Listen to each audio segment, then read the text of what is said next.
ആദ്യ വിവാഹ ബന്ധം തകർന്ന ശേഷം ഏറെക്കാലം രണ്ട് മക്കളുമൊത്ത് ഒറ്റപ്പെട്ടുള്ള ജീവിതമായിരുന്നു സീരിയൽ താരം ദിവ്യ ശ്രീധരന്റേത്. ആത്മഹത്യ, വിഷാദം തുടങ്ങിയവയെല്ലാം ആ കാലഘട്ടത്തിൽ എല്ലാം ദിവ്യയെ അലട്ടിയിരുന്നു. ജീവിതത്തിലെ ഏറ്റവും ഇരുണ്ട കാലഘട്ടത്തിലൂടെ കടന്നുപോകുന്ന സമയത്താണ് ക്രിസ് വേണുഗോപാൽ ദിവ്യയുടെ ജീവിതത്തിലേക്ക് വരുന്നത്. ക്രിസും വിവാഹമോചിതനായിരുന്നു. ദിവ്യയെ മാത്രമല്ല അവളുടെ രണ്ട് മക്കളെയും സംരക്ഷണവും ക്രിസ് ഏറ്റെടുത്തു. ഗുരുവായൂരിൽ വെച്ച് ആർഭാടപൂർവ്വം നടന്ന വിവാഹത്തിന്റെയും വിവാഹ സൽക്കാരത്തിന്റെയും വീഡിയോ വൈറലായിരുന്നു. വിവാഹ വാർത്ത പുറത്തു വന്നതോടെ ദിവ്യയ്ക്ക് ഏറ്റവും കൂടുതൽ കേൾക്കേണ്ടി വന്ന വിമർശനം ക്രിസിന്റെ സ്വത്തും പണവും കണ്ടു കെട്ടിയെന്നതായിരുന്നു. ഇപ്പോഴിതാ ഒരു യൂട്യൂബ് ചാനൽ നൽകിയ അഭിമുഖത്തിൽ വിമർശനങ്ങൾക്ക് മറുപടി പറയുകയാണ് ദിവ്യ. സ്വത്ത് കണ്ടിട്ട് കൂടിയാണ് താൻ വിവാഹത്തിന് സമ്മതിച്ചതെന്ന് താരം പറഞ്ഞു. നല്ല ആളുകളെ കണ്ടുമുട്ടിയാൽ വിവാഹം കഴിക്കണമെന്നാണ് വിവാഹമോചിതരായിട്ടുള്ള സ്ത്രീകളോട് എനിക്ക് പറയാനുള്ളത്. ഒറ്റയ്ക്കുള്ള ജീവിതം പറ്റാത്തതുകൊണ്ടാണ് ഞാൻ വിവാഹിതയായത്.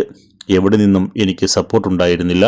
എന്നേക്കാൾ പ്രശ്നം അനുഭവിക്കുന്ന സ്ത്രീകളുടെ നമ്മുടെ സമൂഹത്തിലുണ്ടാകും. അവരാരും തുറന്നു പറയാത്തതാകും. ചിലർ വീണ്ടും വിവാഹം കഴിക്കാൻ ആഗ്രഹിക്കുന്നതായും പറഞ്ഞിട്ടുണ്ട്. മിക്കവർക്കും 2-3 മക്കളും ഉണ്ടാവും. കുഞ്ഞുങ്ങളെയും ഭാര്യയെയും നോക്കാൻ കഴിയില്ലാത്തവർ വിവാഹം കഴിക്കരുതെന്നാണ് പറയാനുള്ളത്. എത്ര വഴക്കുണ്ടായാലും നാളെ വന്ന് മിണ്ടും. ഇന്ന് ശരിയാവാത്ത പ്രശ്നം നാളെ ശരിയാകും എന്നൊക്കെ കരുതിയാകും ദിവസങ്ങളോളം വർഷങ്ങളോളം ഞാൻ അടക്കം പലരും തള്ളി നീക്കുന്നത്. അവസാനം ഒട്ടും പറ്റില്ലെന്ന അവസ്ഥ വരുമ്പോഴാണ് വിവാഹമോചനത്തെക്കുറിച്ച് പിരിയാമെന്നും തീരുമാനിക്കുന്നത്.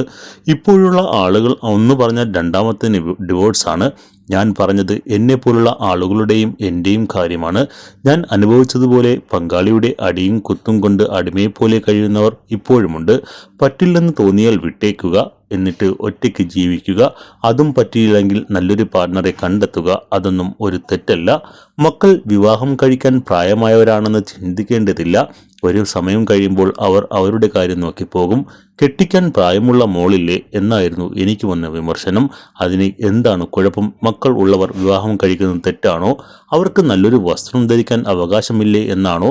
സ്ത്രീകൾ രണ്ടാം വിവാഹത്തിലേക്ക് പോകുമ്പോൾ അവർക്ക് മെയിൻ സാമ്പത്തികം തന്നെയാണ്. എനിക്ക് സാമ്പത്തികമൊന്നും ഉണ്ടായിരുന്നില്ല. എന്നെ സപ്പോർട്ട് ചെയ്യാൻ ആളും ഉണ്ടായിരുന്നില്ല. കടം വാങ്ങിയവർ പോലും പിന്നീട് വേറെ രീതിയിലാണ് എന്നോട് സംസാരിച്ചത്.